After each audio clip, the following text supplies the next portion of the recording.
Today on the agenda, we're going to talk about what everybody else has been talking about for the last couple of weeks, the layoffs in tech. Now, I know what you're thinking. What? There's layoffs? Yeah, there's been layoffs. And a lot of people do not realize this, but even the companies that are not necessarily major tech companies have a lot of tech staff. And for that reason, they have considered to laying those people off. My name is Kenny, and this is Tech Talk with RHT Services. I run Robinson Handy and Technology Services based in Montgomery, and this is where I talk about the technical aspect of some of the work that I do. So as I mentioned, there have been a number of layoffs, and as you see here, there's this graphic that I found that actually gives you the quantity of those layoffs. I actually did see a story where someone from Google attempted to go log in the morning that they did the layoffs, and she was not able to log in. She was working remotely. She contacted another one of her coworkers and asked them, "Hey, you able to log in?" That coworker tried, wasn't able to get in. They weren't able to contact their manager because didn't have the contact information for that manager outside of the company. However, that person did have the information to contact someone else, and who was another manager in a different department. She made contact with that person and was like, "Hey, you able to log in?" Say, "Oh yeah, perfectly, had no problem." And it wasn't until later on in the day that she found out she was part of the 12,000 that you see here that was laid off. This video, I'm going to actually share 3 ways that I think you can avoid being financially impacted when it comes to a layoff. The reason or suggestion number 1 is to make sure that you have at least 6 months of living expenses. Now, a lot of people don't understand this concept, but you need to have money saved up for a rainy day or an emergency fund. When I was back in college, used to watch Susie Orman. Actually, it was the girlfriend that I had at the time. She put me on to Susie Orman because she was watching it so that she could get her financial stuff in order. And so through conversation and us watching it together, I kind of learned some things too.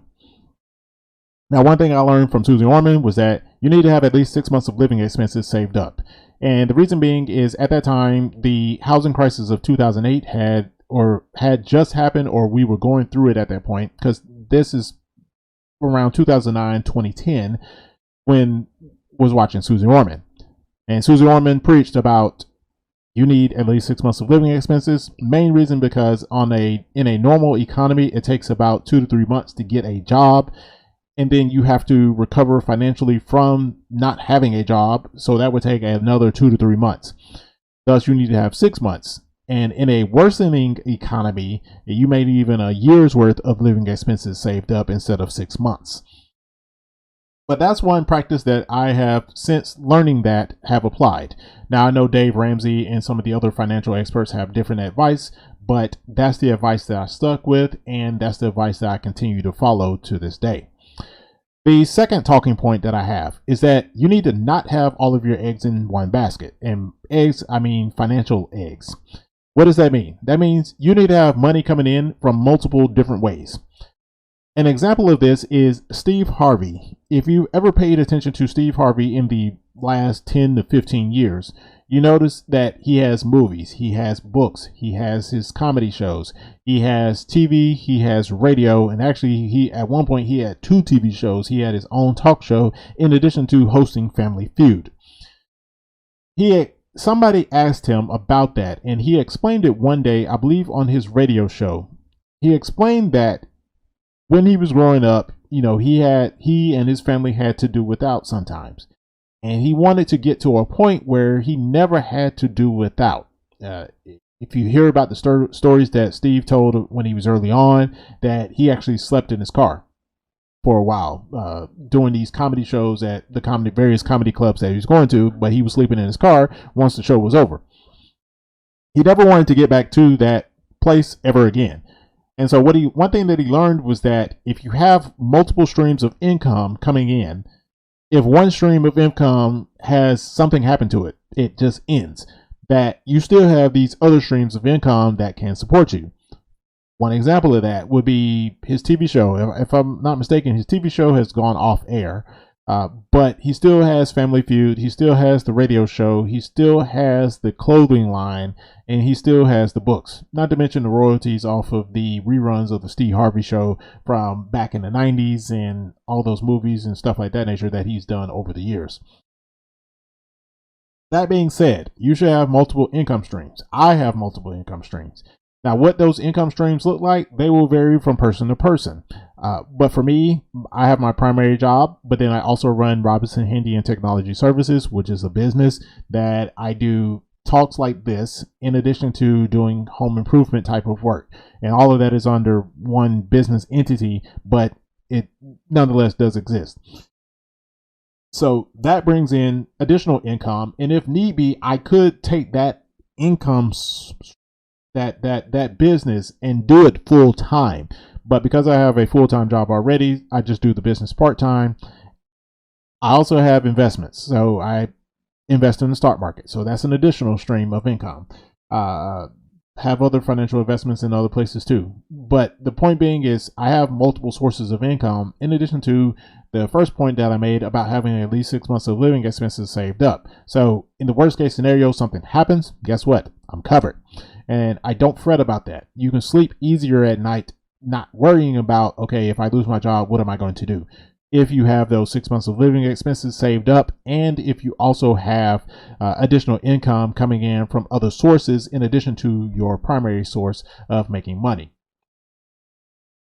The third point that I want to make, and this is a thing that you have to do more so ongoing the entire time. For me, it is to document the experiences that you have throughout your career. Now, I understand some of you have NDAs and contractual agreements that you can't talk about the specifics of your job, and that's perfectly fine. However, you can talk about the non-specifics of your job without disclosing the specifics in the process. What do I mean by that? Well, that means that if you are, let's say, a contractor and there's certain proprietary systems, no, you can't talk about that. However, you can talk about how the systems that you've used and what you have learned from those systems. Like you've learned that you have to tune a database a certain way to get this level of performance out of it and other things of that nature that is not specific to what you do, but it's more specific to the technologies that you use. One example of this that I have done is that when I go to learn something new, for example, domain-driven design, and this is a blog post that I've written. You can go to my personal blog, thealmostengineer.com, and look this blog post up. I was trying to learn more about domain-driven design and why a lot of people have been talking about it, in particular the software developers. After watching hours of video, reading who knows how many number of blog posts and articles about the topic, I decided, hey, I'm going to write my opinion of what domain-driven design is.